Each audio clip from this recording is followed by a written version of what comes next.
Bom, vamos lá, pessoal. Olá, como vão vocês? Tudo bem? Vou passar aqui as informações para quem não pôde estar presente conosco na oficina de sugestões, lá para a redação do material de vocês, ok? Vou passar para a próxima tela, então. Bom, aqui nessa tela são só algumas informações relacionadas ao título e ao subtítulo, tá? Se tiverem palavras muito repetitivas em todos os títulos, a gente vai ter que substituir. Então, a questão do título deixe como se fosse a última coisa para a gente resolver, tá? Porque vai ter que vir para mim, eu vou olhar, avaliar em relação aos outros títulos, para que depois a gente defina isso, tá?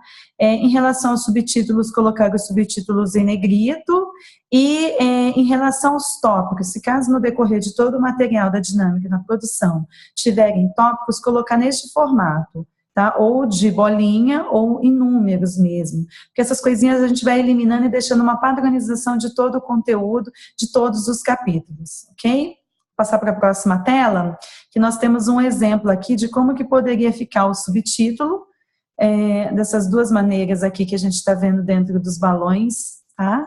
E se vocês quiserem, para utilizar a questão da criatividade, se tiver espaço também dentro das páginas, trabalhar com alguma mensagem, alguma frase de algum escritor que vocês gostem muito, vocês podem fazer isso, semelhante aqui como está neste livro. Em relação às siglas também, é muito importante a gente ter a noção de que nem todo mundo conhece as siglas que a gente utiliza. Então, a gente vai trabalhar bem dentro daquela proposta, do que o que é óbvio para mim não é óbvio para o leitor, tá? Então, a gente tem aqui o exemplo do IBGE. Trouxe uma sigla, trouxe algo que para você é do seu conhecimento, mas na hora já se pergunte se é do conhecimento do outro. E traga a explicação dentro de parênteses. Esse é um ponto importante, tá? A mesma coisa se vier alguma informação que necessite de conceito. Então, por exemplo, aqui, jogos dramáticos. Então, trazer a explicação do que significa, nem que seja em uma ou duas linhas de informação, tá? É bom definir. Evitar palavras difíceis também, esse é um ponto que é curioso, que a gente precisa tomar esse cuidado. Nem todo mundo sabe o que é determinada palavra que é meio complexa, empiricamente, por exemplo, tá? Um outro ponto, evitar muitos pronomes, né? O nosso, seus, suas, nossos, nossas, e por aí vai. A gente elimina isso, limpa o texto fica muito mais leve para se fazer a leitura. E você pode ter certeza que não vai fazer falta. Bom, aqui eu trago novamente, né, a questão da palavra complexa. Não entende o que é toolkits, né? O seu leitor não vai entender, então trazer ali uma linha de definição. Na próxima tela, eu coloquei também a questão da sigla, só para reforçar, e evitar colocar qualquer tipo de informação relacionada à religião ou à política. Não é o nosso caso do nosso livro, mas é que a oficina ela está meio que genérica, né, para todos os tipos de conteúdos, então a gente não vai utilizar isso aqui. Próxima tela, eu só reforço a questão de tomar cuidado com a primeira pessoa, né? Evitar a primeira pessoa em todos os parágrafos. A gente pode utilizar aí personagens para que a gente possa trabalhar também no texto. Vou trazer na próxima tela para ficar mais claro. Tá vendo aqui, olha? Então, os substantivos de terceira pessoa indefinidos e comuns na escrita acadêmica, a gente pode trabalhar com diversos para substituir, não apenas deixar na primeira pessoa ou o escritor falando do outro apenas. Então, a gente pode trazer as pessoas, os participantes, os colaboradores, o facilitador, a equipe, o grupo, e por aí vai. A gente faz com que o texto não fique repetitivo, né? E principalmente que não deixe o leitor com aquele ar somente de dono da verdade, por mais que seja um conteúdo que está sendo escrito por você, que você domina o assunto, que é seu o conteúdo, mas a gente intercala também com outros personagens durante todo o texto. Isso traz também uma leveza, uma metodologia, uma estratégia de escrita que a gente tem no conteúdo. Próxima tela. Esse é um ponto muito importante, de muita atenção, tá? Eu trago aqui a questão da fonte. Vamos supor que vocês vão pegar uma informação sobre engajamento, que vocês vão trabalhar lá a competência de engajamento na dinâmica de vocês. Então, quando você for trazer a informação, não pegar somente de uma revista. Vamos supor que a informação da pesquisa sobre engajamento, que tenha sido feita pela Great Place to Work, você acessou na revista Exame. Então, quando você for colocar no seu texto, você pressupõe que você vai escrever de acordo com a pesquisa engajamento da Great Place to Work, publicada na revista Exame, parará, parará, parará. Em vez disso, vá direto no site da Great Place to Work, porque daí a gente não fica trabalhando a fonte da fonte. Então, aí você vai trabalhar o texto da seguinte forma: de acordo com a pesquisa de engajamento, retirada do relatório da pesquisa da Great Place to Work, parará, parará, parará. Tá dando para entender? Vai direto na fonte, até porque tem jornais e revistas que não autorizam a utilização do conteúdo e nem o nome delas em materiais impressos, como no nosso caso em livro. Bom? Próxima tela. Aí aqui eu estou trazendo mais uns pontos para a gente reforçar. Trazer exemplos de utilização da dinâmica ou jogo, isso é muito importante, trazer a vivência. Este é o filé mignon. As questões que vocês vão trazer, a forma como vocês fazem essas questões, é o filé mignon de toda a dinâmica de vocês, de todo o material de vocês. Não publicaremos o nome da empresa onde aplicou a dinâmica. A gente vai resguardar isso, não é o objetivo, né? Então a gente resguarda o nome da empresa. Você pode até colocar o depoimento de alguém que tenha passado pela dinâmica ou pelo jogo. Só que neste caso a gente pede autorização de direitos de usos e imagem e conteúdo e de depoimento, tá? Até porque se lá na frente a pessoa tivesse, mas eu não autorizei, como é que a gente vai provar? A gente vai ter o documento, ok? E você pode optar também por resguardar a empresa e os participantes, e citando apenas a informação do contexto, do cenário mesmo, de onde foi aplicada a dinâmica, como demonstra aí no exemplo a seguir.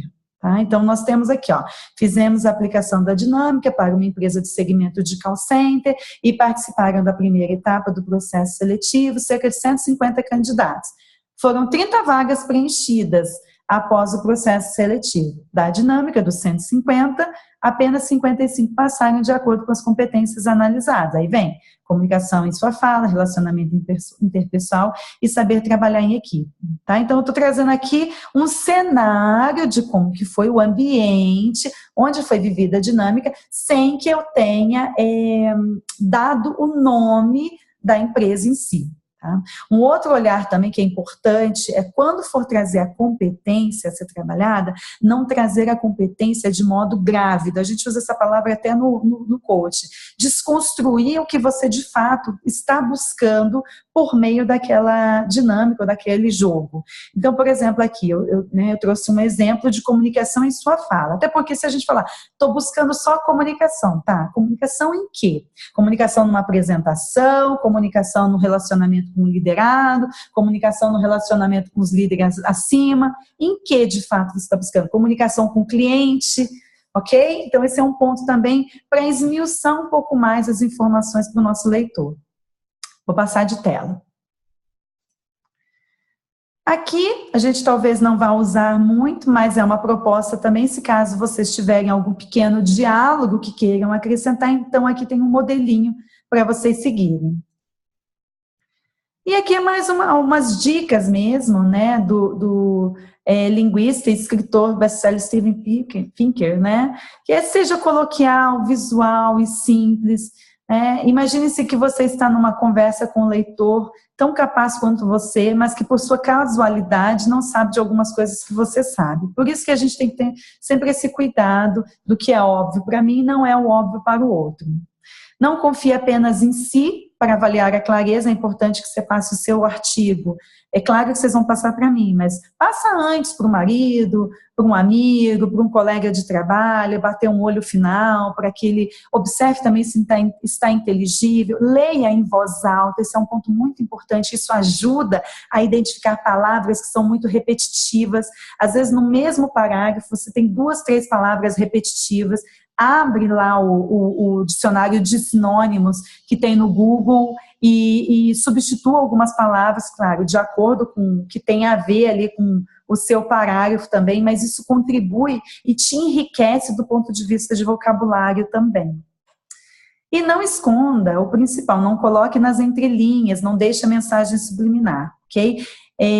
Quando a gente escreve, a gente tem que escrever de um modo que o leitor vai ler e vai entender. Este é o nosso formato. A gente não está escrevendo um livro de suspense, a gente está escrevendo um livro onde o leitor ele vai abrir o conteúdo e vai praticar, né? E dependendo, ele já está na sala do ambiente falando, vou abrir aqui agora e já vou organizar para daqui uma hora eu aplicar a dinâmica. Então, precisa estar o mais claro possível, o mais inteligível possível, o mais prático possível para que ele possa, né, em pouco tempo de leitura, ele possa fazer a aplicabilidade desse conteúdo. Deixa eu passar de tela. Aí aqui, se caso tiver infográficos, vocês podem colocar tabelinhas, quadradinhos. Não sei se é o caso, mas se caso tiver, precisa me mandar em Excel, em alta resolução, ou, né, monta lá no CorelDRAW, ou no PowerPoint, principalmente, que é o mais usual, e salva em JPG. Ou me manda aberto mesmo no PowerPoint, que eu faço eu salvo aqui mesmo nessa outra configuração. Tá? Algumas informações do que eu já passei para vocês. Aqui um exemplo, tá vendo? Olha, de uma tabelinha. Então, essa tabela sempre em preto, né? A gente não está usando cor de colorido no miolo, então sempre em preto, quando você for montar. Fotos, pode-se usar fotos, desde que a gente não precise identificar as pessoas, ok? Se caso vocês tiverem interesse em montar essa dinâmica com um determinado grupo e montar as fotos, também fiquem à vontade, peçam autorização para vocês, tá bom?